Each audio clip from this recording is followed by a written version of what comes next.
हे नाथ नारायण वासुदेवा कृष्ण गोविंद हरे मुरारे हे नाथ नारायण वासुदेवा श्री कृष्ण गोविंद हरे मुरारे हे नाथ नारायण वासुदेवा श्री कृष्ण गोविंद हरे मुरारे हे नाथ नारायण वासुदेवा हे नाथ नारायण वासुदेवा हे नाथ नारायण वासुदेवा हे नाथ नारायण वासुदेवा हे नाथ नारायण वासुदेवा श्री कृष्ण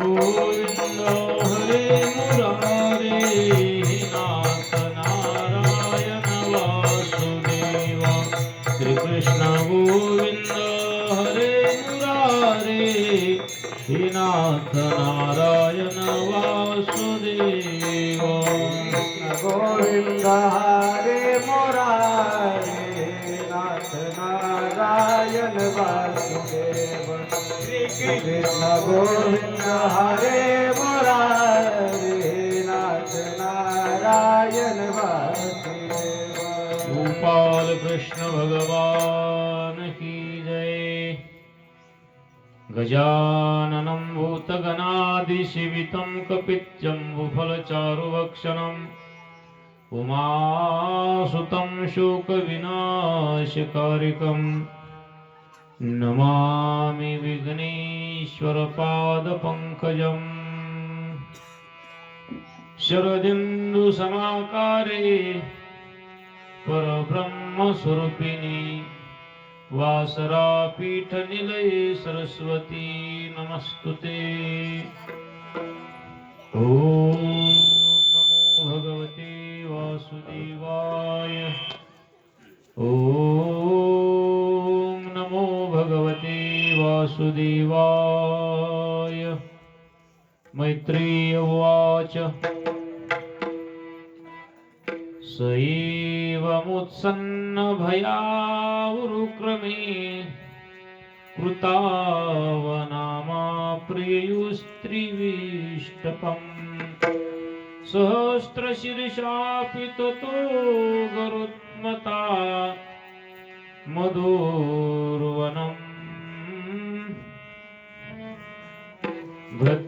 भृत्यदिद्रक्षयगतः गोपाल कृष्ण भगवान की जय अनंत कोटी ब्रह्मांड नायक शेषशायी भगवान विष्णूंना नमस्कार गोपाल श्रीकृष्णांना नमस्कार असो चाललेली जी कथा आहे आपली प्रथम सत्रामध्ये जी कथा पाहिलेली होती आपण मनूच्या मुलीच्या वंशाचं वर्णन कथा ऐकलेली होती आता मनूच्या मुलाच्या वंशाची कथा ऐकायची आपल्याला मनूला जे दोन मुलं होती प्रियव्रत आणि उत्तानपाद उत्तानपादाची कथा पहिल्यांदा ऐकायची आणि त्यानंतर प्रियव्रताची कथा ऐकायची त्याची कथा आहेत उत्तानपादाच्या कथेमध्ये असं वर्णन केले तर मनूचा मुलगा उत्तानपाद आहे आणि या उत्तानपादाला दोन स्त्रिया आहेत एका स्त्रीचं नाव आहे धर्मपत्नी जी आहे तिचं नाव आहे सुनीती दुसऱ्या स्त्रीचं नाव आहे सुरुची ही जीवमात्राची कथा आहे उत्तानपाद या शब्दाचा अर्थ असा आहे आईच्या उदरामध्ये जो जीव उलटा टांगलेला आहे त्याचं नाव उत्तान पाद आईच्या उदरामध्ये जो उलटा टांगलेला आहे त्याचं नाव उत्तानपाद असा तो प्रत्येक जीवाची कथा आहे जीवालाच उत्तानपाद हा शब्द आलेला आहे आणि या जीवाला रुची आवडते का नीती आवडते महाराज रुची आवडते नीती सगळ्यालाच आवडेल असं सांगता येत नाही रुची मात्र आवडल्याशिवाय राहत नाही आता गोड कानाला वाटलं की आवडतेच रुची आहे ती जिभीला गोड वाटल्यावर जिभीला गोड वाटलं मग माणूस म्हणते आज जेवण चांगलं झालं. कशामुळं? रुची आहे. ती रुची प्रत्येकाला आवडते, पण नीती मात्र आवडलं असे सांगता येत नाही. विचार कर, राजाला दोन स्त्रिया येतात, सुनीती सुरुची. सुनीतीवर राजा अन्यायाने तिचं पालन करायचा, पण सुरुचीवर मात्र ती प्रेम करायचा. दोन्ही स्त्रिया येतात. विचार करा, हे असं करणं योग्य नाही. पण ध्रुव प्रकरणामध्ये अर्थ प्राप्ती दाखवलेली. ध्रुव प्रकरणाचे 4 पुरुषार्थ आहे, धर्म, अर्थ, काम आणि मोक्ष. जे 4 पुरुषार्थ वर्णन केलेले आहेत, ते या 4 पुरुषार्थामध्ये अर्थ जे आहे, पैसा प्रत्येकालाच प्राप्त होतो, पण तो पैसा कसा प्राप्त करायचा, धन कसं मिळवायचं. पैसा, जगद्गुरु तुकोबाने म्हणतात, या जगात काही ज्या गोष्टी मिळत असतात का, अन्नमान धन हे तो प्रारब्धा अधीन. आपल्याला जे खायला अन्न जरी मिळत असेल तरी आपलं प्रारब्ध आहे. जगात मान जरी मिळत असला तर हेही प्रारब्ध आहे. आणि धनही आपल्या प्रारब्धाने मिळतंय. म्हणून अन्न मान धन हे तो प्रारब्ध अधीन. ध्रुवाला विचार करा, ध्रुवाला जे काही राज्य मिळालं ते का मिळालं, तर ध्रुवाला ज्या वेळेस राजा उत्तानपादानं ध्रुवाला आपल्या मांडीवर घेतले एक वेळेस, कारण हा दूर राहायचा. आपला भाऊ उत्तम हा बसलेला आहे, राजाच्या आपल्या वडिलाच्या मांडीवर बसला. पाहिलं, आईला त्यानं विचारलं, आणि आईला विचारल्याच्या नंतर आई म्हणजे जा, अरे तुझे वडीलच आहेत. हा ध्रुव आपल्या वडिलाच्या जवळ गेल्याच्या नंतर वडिलाने त्याला मांडीवर घेतलं, पण सुरुचीनं पाहिलं की आपल्या सावत्र, आपल्या सवतीच्या मुलाला आज आपल्या मालकानं मांडीवर घेतलंय.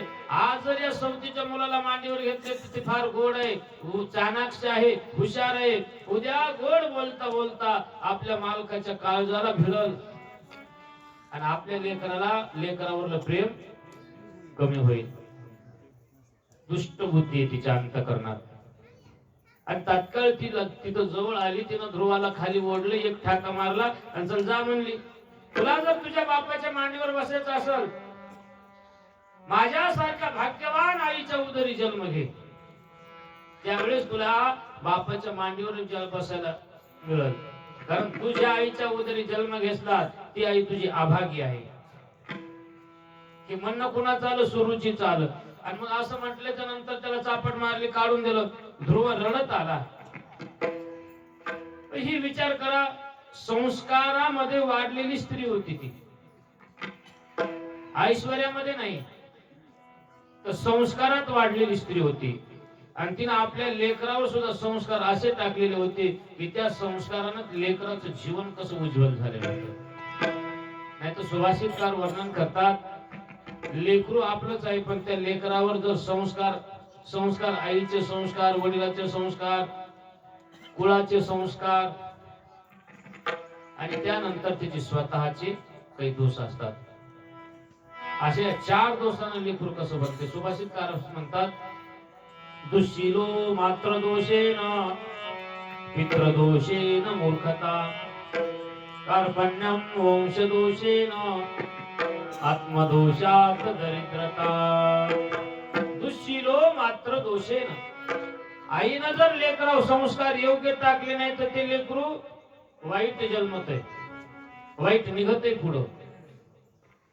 बापाने योग्य संस्कार नाही टाकले तर मूर्ख होते लेकरू. पितृदोषेन मूर्खता, कुळाचे संस्कार असले तर ते लेकरू भित्र निर्माण होत आहे. आणि त्या लेकराचे स्वतःचेच काही दोष असतील तर लेकरू दरिद्री बनते, दारिद्र्य. पण त्याच्यासाठी हे संस्कार लागतात. सुनीतीनं असे संस्कार ध्रुवावर टाकलेले होते की रडत गेलेला ध्रुवाला सुनीतीनं सांगितलं, बाळा तुझा या घरात छळ होते ना, मग तू या ठिकाणी कशाला राहतो. तुझी आई माझी आई, तुझा पिता माझा पिता, संपूर्ण जगाचा पिता कोण आहे? तो नारायण आहे. म्हणून तू काय कर, आताच्या आता त्या परमात्म्याकडे जा. म्हणून माणसानं अशा जागेवर बसावं, ऐशी जगह पे बैठना कोई न बोले उठ, और ऐशी बात करना कोई न बोले झूठ. आणि इथं बसून काय करते, मरका बाप आहे, कधी ना कधी मरणारच आहे. अशा बापाच्या मांडीवर बस, त्या बापाच्या मांडीवर बसलं पुन्हा कोणी उठवणार नाही. मग त्यानं सांगितलं, मग आई तूच चल, आपण दोघं जाऊ. तर सुनीतीनं काय उत्तर दिलं आपल्या लेकराला, अरे तू स्वतंत्र आहे, मी परतंत्र आहे. माझं दान माझ्या वडिलानं तुझ्या वडिलाला केलेलं आहे, आणि माझा या कुटुंबामध्ये या घरामध्ये माझा छळ झाला तरी मला याच घरात राहून पती सेवा करणं हेच माझं कर्तव्य आहे. तू स्वतंत्र आहे, तुझ्या पाठीमागे माझे आशीर्वाद आहेत. विचार करा, राज्य धन मिळवायचं असेल तर त्याला किती गोष्टी लागतात. इथं अर्थ प्रकरणामध्ये ध्रुवाला सांगितले, पहिली गोष्ट जसं जगद्गुरु तुकोबारा म्हणतात, जोडून या धन उत्तम व्यवहारे उदास विचारे वेच करी, उत्तमची गती तो एक पावेल, उत्तम भोगील जीवखाने. उदास चांगला व्यवसाय असावा, त्या व्यवसायाच्या व्यवसायाला अनुकूल आपलं प्रारब्ध असावं. 2 आई वडिलाचे आशीर्वाद असावे. 3 गुरुची कृपा असावी. 4 आणि 5 म्हणजे पाचवा देवाची कृपा असावी. धंदा चांगला असावा, आपल्या प्रारब्धाला अनुकूल असावा. 3री गोष्ट आई वडिलाचे आशीर्वाद असावेत, गुरुचे आशीर्वाद असावेत आणि देवाची कृपा असावी. मग एवढं जर असलं तर मग त्यानं माती जरी हातात घेतली तर त्याचं काय होतंय, सोनं होते. माती जरी घेतली तर. मग याचं प्रकरण विचार करा. ज्ञानेश्वर ज्ञानोबा म्हणतात, उद्यमाचे निमिषे दैवाचे निभडशे, समृद्धी जाता पैसे घर रिघे. आपोआप संपत्ती त्याच्या घरी येते, पण त्याला उद्यम तसा असावा, त्याचं प्रारब्ध तसं असावं, आणि त्याच्या पाठीमागं गुरुची कृपा, आई वडिलाची कृपा, आणि या सर्वांच्या कृपा असल्या. तर ध्रुवानं आपल्या आईचा आशीर्वाद घेतला आणि ध्रुव अरण्यात गेलेला आहे. रस्त्यानं जात असताना ध्रुवाला रस्त्यामध्ये नारद भेटले. जाता जाता त्याच्या अगोदरची एक घटना होती, कारण आता कथा आपली भरपूर राहिली आणि आपल्याला आणखी खूप दूर जायचं आहे. त्याच्यामुळं आता मधले उदाहरणं तुम्हाला देता येत नाही. आता फार विस्तीर्ण कथा म्हणजे फार विस्तीर्ण आहे, कारण आता वेळ कमी आणि सोंग जास्त. कारण 3 दिवस आपले धावपळीतच गेले. धावपळीत गेल्यामुळं आज जास्त कथा आहे. असो, ध्रुव निघाला. अरण्यात आल्याच्या नंतर त्याला नारदाची भेट झाली. नारद भेटल्याच्या नंतर भेटल्या ध्रुवानं श्री संताची माता चरणावरी साष्टांग हे करी दंडवत, विश्रांती पावलो सांभाळा उत्तरी, वाढले अंतरी प्रेम सुख. या नारदाला नमस्कार केला आणि ध्रुवाला नारदाने विचारलं, ध्रुवा कुठं जात आहे? ध्रुव म्हणला, महाराज माझ्या आईनं सांगितलंय तुझा माझा पिता नारायण आहे, त्या नारायणाच्या दर्शनासाठी निघालो. नारद म्हणले, अरे हे बालपण आहे, आता खेळावं मागडावर, म्हातारपणी देव करावा. ध्रुव म्हणला, महाराज म्हातार बालपणाचं तरुणपण होईल आणि तरुणातलं म्हातारा होईल हे सांगता येईल का? काय भरोसा आहे आयुष्याचा? क्या भरोसा है इस जिंदगी का, क्या भरोसा, क्या भरोसा है इस जिंदगी का, साथ देती नहीं किसी का, साथ देती नहीं किसी का, क्या भरोसा है इस जिंदगी का, क्या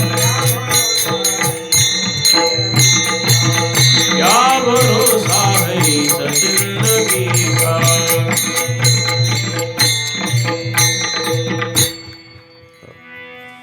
विचार करायचा जीवनाचा काय भरोसा आहे.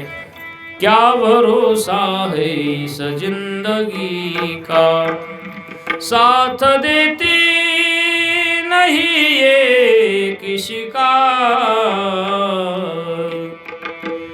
क्या भरोसा है इस जिंदगी का। शम्मा बुझ जाएगी जलते जलते,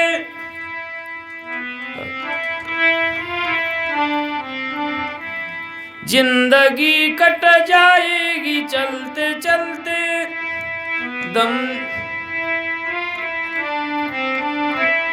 दम निकल जाएगा रोशनी का, क्या भरोसा है इस जिंदगी का।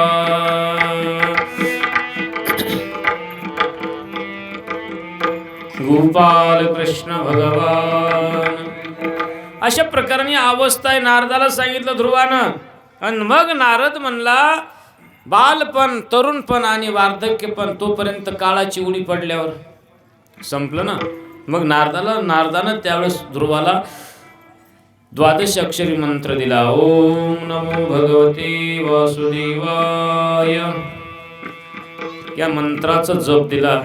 मधुवनामध्ये ध्रुवाला नेऊन घातलं. त्या ठिकाणी ध्रुवानं 6 महिने साधना केली आणि 6 महिन्याच्या नंतर ध्रुवाला प्रत्यक्ष तो परमात्मा ध्रुवाच्या भेटीसाठी आले. पण 6 महिने साधना केल्याच्या नंतर 6 महिन्यात ध्रुवानं किती संयम वाढवला पहा. पहिल्या महिन्यात ध्रुवानं 3 दिवसाला एकदा पाणी प्यायचं, फळं खायचे. दुसऱ्या महिन्यात 6 दिवस, तिसऱ्या महिन्यात 9 दिवस, चौथ्या महिन्यात 12 दिवस, 5व्या महिन्यात 15 दिवस आणि 6वा महिना लागल्याच्या नंतर ध्रुवानं असं ठरवलं, जोपर्यंत तो परमात्मा भेटत नाही तोपर्यंत आता पाणी प्यायचं नाही आणि फळं खायचे नाही. हे निर्धार आहे. हे काय आहे? विश्वास आहे. विश्वासितो करी स्वामीवरी सत्ता, सकळ भोगिता होय त्यांचा. हा विश्वास आहे. या विश्वासानं ध्रुवानं कर्म केलं. 6 महिन्याच्या नंतर इंद्राचं आसन डोलू लागलं. इंद्र घाबरला, भगवान विष्णूकडे गेला, म्हणला भगवान पटकन लवकरात लवकर ध्रुवाला वरदान द्या. भगवान म्हणले वरदान नाही, मी ध्रुवाचं दर्शन घेण्यासाठी निघालो. आणि प्रत्यक्ष भगवान विष्णू गरुडावर बसून ध्रुवाच्या जवळ आले. ध्रुव धामात आल्याच्या नंतर भगवंत ध्रुवाच्या जवळ आल्याच्या नंतर ध्रुवाला बोलू लागले, ध्रुवा मी आलो. ध्रुवाला कोणतंच स्मरण नव्हतं. अस्थिमय प्राण झालेले होते ध्रुवाचे. स्मरण नव्हतं राहिलेलं काही. अस्थिमय प्राण झाल्यामुळं ध्रुवाला स्मरण होत नव्हतं. फक्त ध्रुवाच्या मुखातून एकच नामचिंतन होतं. ओम नमो भगवते वासुदेवाय, ओम नमो भगवते वासुदेवाय. भगवान नारायणाने ध्रुवाच्या गालाला शंख लावला आणि ध्रुवाच्या अंतकरणातली सरस्वती जागृत केली. आणि नंतर ध्रुवानं दृष्टी उघडली, भगवंताला नमस्कार केला. अनेक प्रकारानं भगवान नारायणाची स्तुती केली. शांताकारं भुजगशयनं पद्मनाभं सुरेशं विश्वाधारं गगनसदृशं मेघवर्णं शुभांगं लक्ष्मीकान्तं कमलनयनं योगीरविद्यानगम्ये वंदे विष्णु भवभयहरं सर्वलोकैकनाथं. स्तुती केली, भगवंताला नमस्कार केला. भगवंतानं सांगितलं ध्रुवा काय पाहिजे वरमरोई मागा. ध्रुव म्हणला भगवान मला काय मागावं हे कळत नाही. वनाला याच लागी बैसावया पितयाच्या उत्संगी. मी वनात कशाला आलो? बैसावया पितयाच्या उत्संगी. वडिलाच्या मांडीवर बसण्याची इच्छा होती म्हणून मी आलो. पण विचार करा भगवंतानं काय दिलं? परी चंद्र सूर्या परीस जगी श्लाघ्यो केला. चंद्र सूर्यापेक्षा श्रेष्ठ करून आढळ पदाला बसवलं. आढळपदी बाळ बैसविला धोरू शिराचा सागरू उपमन्या. शिराचा सागरू उपमन्या.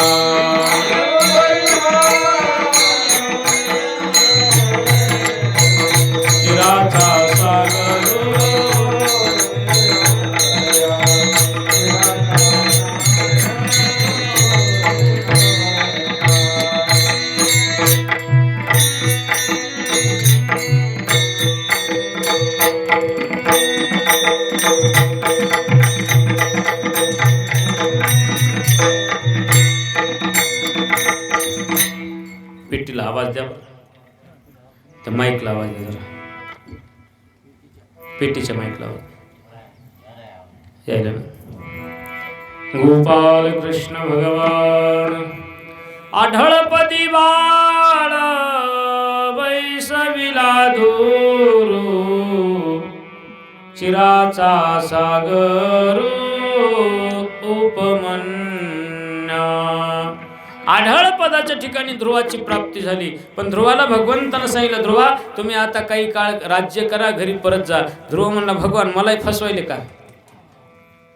घरी जा म्हणजे घरी गेल्यावर संसाराचं सुख भोगत असताना मग मात्र तुमची आठवण येईल का मला?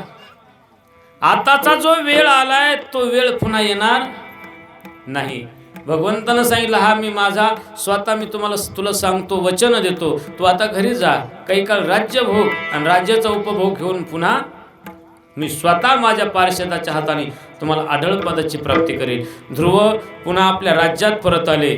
विचार करा, ज्या सावत्र आईला वाटत होतं इथं घरी राहिल्याच्या नंतर याला अर्ध राज्य द्यावं लागल, काहीतरी द्यावं लागल, अरण्यात गेलं तर बरं आहे, तिकडं जाईल, वाघ शिव खाईल, तिकडंच मरल, आणि सगळं राज्य कोणाला होईल? माझ्या लेकराला होईल. पण आज अशी अवस्था झाली. ध्रुव तपश्चर्या करून आल्याच्या नंतर ध्रुवाची गावातून मिरवणूक काढण्यात आली आणि ध्रुवाला राजा उत्तानपादानं पूर्ण राज्य त्याच्या स्वाधीन केलं आणि राज्याभिषेक केला. गोपाल कृष्ण भगवान याला म्हणतात, आले देवाजीच्या मना तिथे कोणाची चालेना.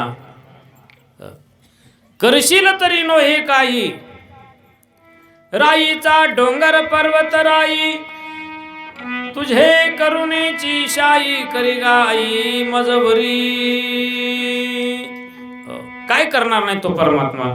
आढळ पदावर ध्रुवाची नंतर ध्रुवानं लग्न केलं, दुसरं 2 लग्न केले ध्रुवांनी. ध्रुवाच्या पहिल्या पत्नीचं नाव आहे भ्रमी.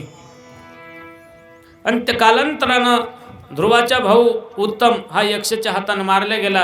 ध्रुव हा संहार करू लागला, संपूर्ण जगाचा संहार करत आहे.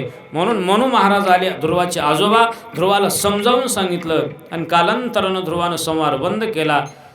भगवंताच्या पार्षदासह ध्रुव हा आढळ पदाच्या ठिकाणी निघून गेलेला आहे. प्रत्यक्ष काळाच्या डोक्यावर पाय ठेवला ध्रुवांनी आणि ध्रुव हे आढळ पदाला प्राप्त झाले. त्याच्यानं वर्णन केलेले, आढळपदी बाळ वैसविला धुरू चिराचा सागरू उपमन्या. आढळ पदावर प्राप्ती केली. म्हणून अर्थ प्रकरणाचा विषय, अर्थ कशा प्रकाराने मिळालं, धन कसं मिळवावं याचा विषय या ठिकाणी वर्णन केलेला आहे. धर्माला अनुकूल धन असावं, धर्माला अनुकूल असं धन असावं. मग धर्माला अनुकूल धन झालं की धर्मानुकूला, मग त्यानंतर मोक्षाची प्राप्ती निश्चितच होत असते. अशा प्रकारे हे ध्रुव चरित्र आपण थोडक्यामध्ये पाहिलेलं आहे. आणि यानंतर या ध्रुवाच्या वंशामध्ये अंग नावाचा राजा झाला. अंगराजाच्या उदरी वेन राजा झाला. वेन राजा दुराचारी होता. अंगराजा सदाचारी होता, पण अंगराजाचा मुलगा वेन राजा दुराचारी होता. आणि दुराचारी असल्यामुळं काही साधूने त्याला शाप दिला आणि शाप दिल्यामुळं तो राजा मरण पावला. त्यावेळेस नंतर राज्याला राजा नाही, या वेन राजाच्या शरीराचं मंथन केलं, बाहूचं मंथन केलं आणि त्या बाहूपासून एक दिव्य पुरुष निघाला. त्या पुरुषाचं नाव आहे राजा पृथू. आणि हा पृथू राजा म्हणजे भगवंताचा अवतार आहे. पृथू भगवान की जय. कमरच्या खालची त्या वेन राजाच्या भागाचं मंथन केलं, काळा कुट्ट पुरुष निघाला. आणि बाहूचं मंथन केलं तर राजा पृथू निघाला. आणि त्याच राजा पृथूवरून आपल्या या पृथ्वी हे नाव त्या राजा पृथूवरून पडलं. संपूर्ण वनस्पत्याचं रक्षण करणारा राजा पृथू आहे, बियाचं रक्षण करणारा राजा पृथू आहे. संपूर्ण पृथ्वीचं त्यानं दोहन केलं आणि पृथ्वीची सुजलाम सुफलाम केली. असा हा ध्रुवाचा वंश आहे. त्यानंतर या ठिकाणी आपण या स्कंदाला पूर्ण विराम देत आहे. गोपाल कृष्ण भगवान राधे राधे गोविंद गोविंद राधे राधे राधे गोविंद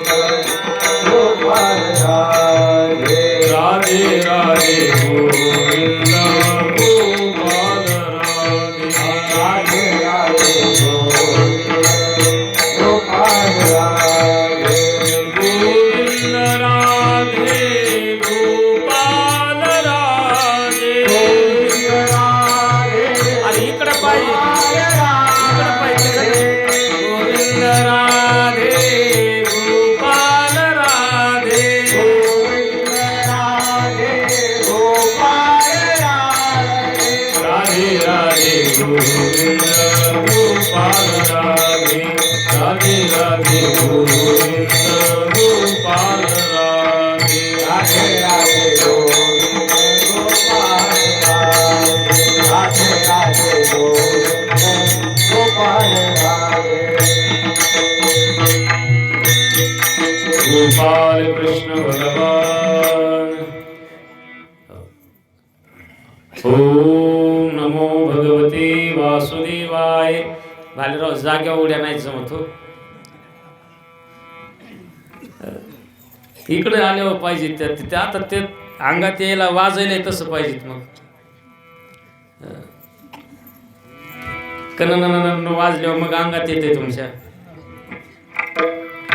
राजोवाच प्रियव्रतो भागवत आत्माराम कथं मुनी ग्रही रमतयन्मूलः कर्मबन्ध पराभव ननूनं मुक्त संगानां तादृशानां द्विजर्षव ग्रहीष्वाभिनिवेशोऽयं पूषां भवितुर्महति गोपाल कृष्ण भगवान त्यानंतर पंचम स्कंदाच्या ठिकाणी प्रियव्रताचं वर्णन केलेले मनुचा मोठा मुलगा आहे हा त्यागी होता याला सुद्धा ब्रह्मदेवानी विवाह करण्याची अनुमती दिली विवाह कारण तो त्यागी होता प्रियव्रतानं लग्न केल्याच्या नंतर प्रियव्रताला अग्निंद्र नावाचा मुलगा झाला अग्निंद्राला नाभी राजाचा मुलगा झाला नाभी राजाला त्यानंतर ऋषभदेव नावाचा मुलगा झाला आणि या ऋषभदेव हा सर्वश्रेष्ठ होता ऋषभदेव या शब्दाचाच अभिप्राय असा आहे ऋषभदेव सुद्धा त्यागी होते ऋषभदेवाने ग्रस्ताश्रम परिपूर्ण केला या ऋषभदेवाला 100 मुलं झाले 100 मुलं झाले पण 100 मुलाच्या नंतर ऋषभदेवाने आपल्या ग्रस्ताश्रमाचा त्याग केला अंगावर कपडाही ठेवला नाही आणि भगवत स्वरूप बनून ऋषभदेव जगात फिरत आहेत जैन धर्माचे पहिले तीर्थकार हे ऋषभदेव आहेत जैन धर्माचे पहिले तीर्थकार हे ऋषभदेव आहेत या ऋषभदेवाला 100 मुलं आहेत अंगावर कपडा ठेवला नाही निर्वस्त्र म्हणजे दिगंबर साधू बनले ते आता विचार करायची अवस्था एवढी सर्वश्रेष्ठ झालेली होती जगात कोणाच्या तरी विष्ठेचा सुगंध येतो का शौचाला बसल्याच्या नंतर कोणाच्याच विष्ठेचा सुगंध दरवळत नाही पण या ऋषभदेवाच्या विष्ठेचा सुगंध दरवळत होता ही अवस्था काय असेल पहा त्या ऋषभदेवाने 100 मुलाला एके दिवशी बसवलं त्यांना दिव्य ज्ञानाचा उपदेश करून करत असताना ऋषभदेव म्हणतात माणसानं दक्ष राहून अविद्येमुळे उत्पन्न झालेल्या हृदय रूप बंधनाला शास्त्रोक्त रीतीनं अनेक साधनानं पूर्णपणानं तोडून टाकावं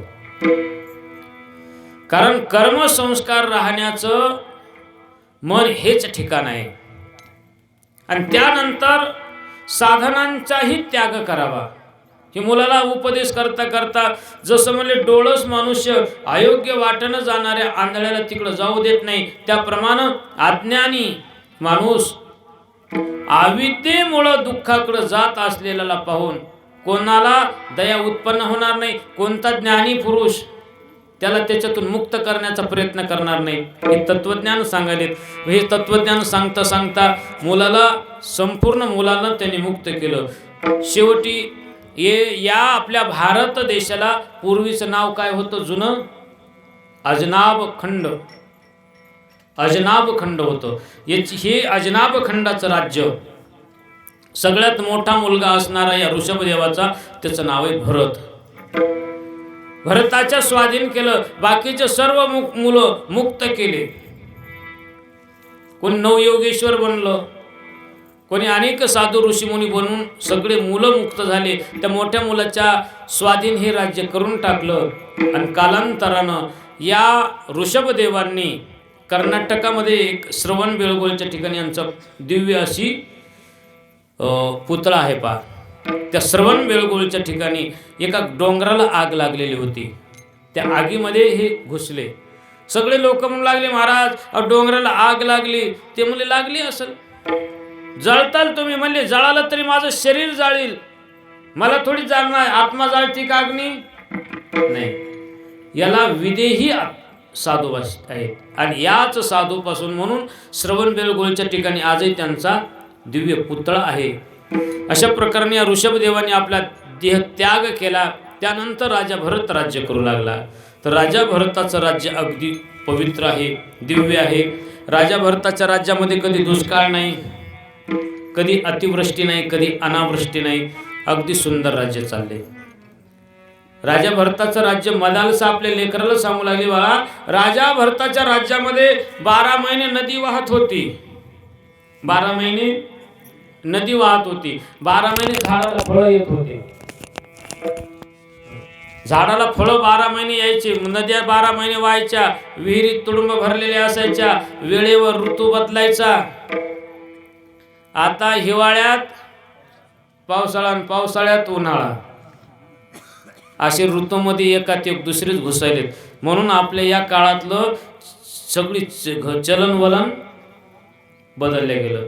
त्या काळात नाही. म्हणून मदालशाने एका अभंगामध्ये वर्णन केलेले आहे की बाबा 18 भार वनस्पती फळी फुली ओळती, 22 त्या पोखरणी नदी गंगा वाहती, ज्या घरी कुलस्त्रिया राज्य राणी व संपती, हे सुख सांडोनी कासया युग शिविती, पर्यदे मदालसा सोहम जो रे बाळा.